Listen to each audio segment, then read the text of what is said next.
Hey everybody, Adam Davidson, RadCast for Tuesday, July 4th, 2023. Happy Independence Day.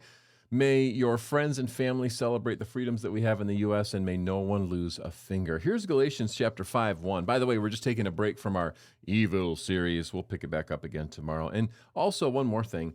These videos are on YouTube, Instagram, and Facebook, and radamdavidson.com.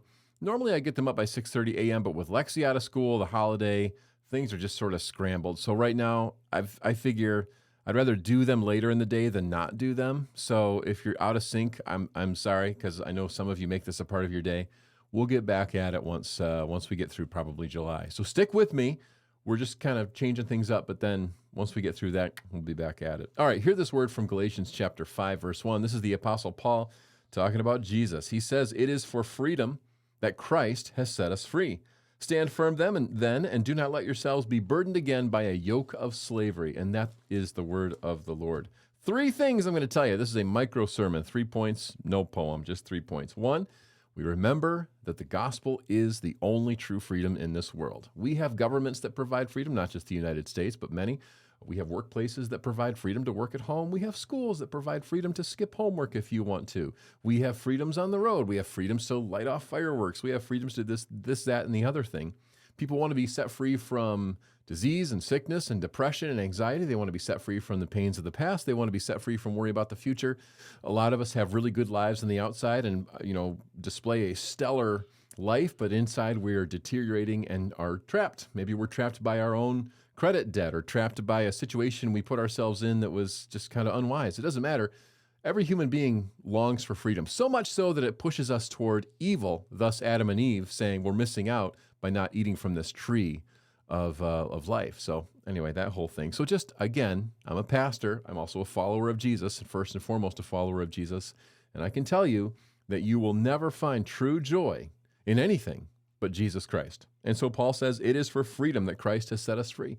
So enjoy the freedom and live in the freedom that Christ gives. We'll talk more about that in a second. First thing I want to tell you. Second thing I want to tell you, if you live in the U.S. as I do, we are very fortunate, even #blessed to live here. We can't forget that. And yes, there are founding principles in our country that certainly reflect portions of the gospel. Some founding principles kind of go against it. That's just the honest truth. But the reality is, if we live here, we are very fortunate. And we can't take that for granted. There are men and women who gave their lives in battle and fought a fight that we can only read about and see documentaries about.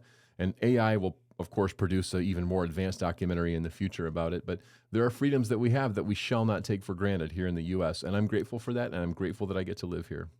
That being said, the third thing I want to tell you is we have a responsibility as followers of Jesus to remember that we are citizens of the kingdom of God. Our citizenship is in heaven.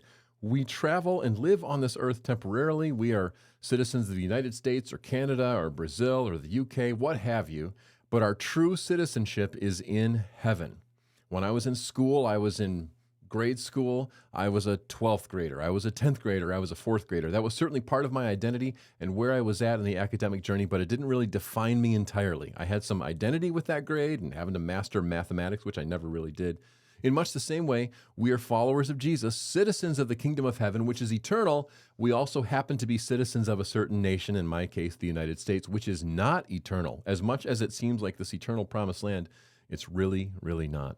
So, you've been set free by Christ. Enjoy it. Live it out. Don't get yourself trapped again in a yoke of slavery, whether it's legalism or sin or unnecessary expectations, unrealistic expectations. Just don't do it. Enjoy the freedom.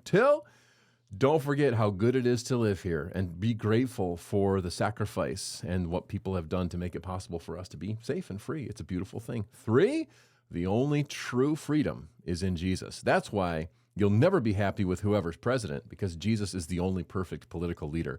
But that's a conversation for another day. Happy 4th of July, my friends. That's RadCast.